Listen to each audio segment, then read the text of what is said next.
National cricket লিগের ফাইনালে মুখোমুখি হয়েছিল ঢাকা মেট্রো ও রংপুর বিভাগ।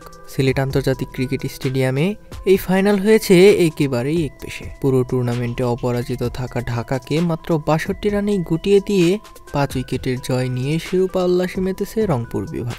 এনসিএলে এবারের আসরের আয়োজন করা হয়েছিল টি-20 ফরম্যাটে। টুর্নামেন্ট জুড়ে দারুণ পারফর্ম করে ফাইনালে পৌঁছে যায় ঢাকা ও রংপুর। সিলেটের ফাইনালে টসে জিতে বোলিংয়ের সিদ্ধান্ত নিয়েছিল রংপুর। ঢাকাকে ব্যাটিংয়ে পাঠিয়ে দারুণ পারফর্ম করেছেন রংপুরের বোলাররা। মুকিদুল মুগ্ধ ও আলাউদ্দিন বাবুর বিধ্বংসী বোলিংয়ে দাঁড়াতে পারেনি ঢাকার ব্যাটিং লাইন আপ। এরপর নিয়মিত বিরতিতে উইকেট হারিয়ে বড় স্কোরের স্বপ্নটা ধূলিসাৎ হয়ে গিয়েছে ঢাকা মেট্রোর। মুগ্ধ একাই নিয়েছেন ১২ রানে ৩ উইকেট। শেষ পর্যন্ত ১৬ ওভার ৩ বলেই ৬২ রানে অল আউট হয়ে যায় ঢাকা মেট্রো। ৬৩ রানের লক্ষ্য তাড়া করতে নেমে শুরুটা ভালো হয়নি রংপুরেরও, কেননা টপ অর্ডারের ব্যর্থতায় ১৮ রানের মাঝেই ৪ উইকেট হারিয়ে ধুঁকছিল রংপুর।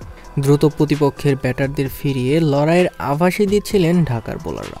তবে শেষ পর্যন্ত ঢাকা আর ম্যাচে ফিরতে পারেনি, কেননা আরিফুল হকদের বুদ্ধিদীপ্ত ব্যাটিংয়ে শেষ পর্যন্ত জয়ের বন্দরে পৌঁছে গিয়েছে রংপুর। শেষ পর্যন্ত ৫ উইকেট হারিয়ে ১১.২ ওভারেই ঢাকার দেয়া টার্গেট ছুঁয়ে শিরোপা নিশ্চিত করে রংপুর। ফলে এনসিএলের এবারের আসরের চ্যাম্পিয়ন হলো রংপুর বিভাগ। তো দর্শক, এবারে এনসিএল এবং আজকের ম্যাচ সম্পর্কে আপনার মতামত জানিয়ে দিতে ভুলবেন না ভিডিওর কমেন্ট বক্সে।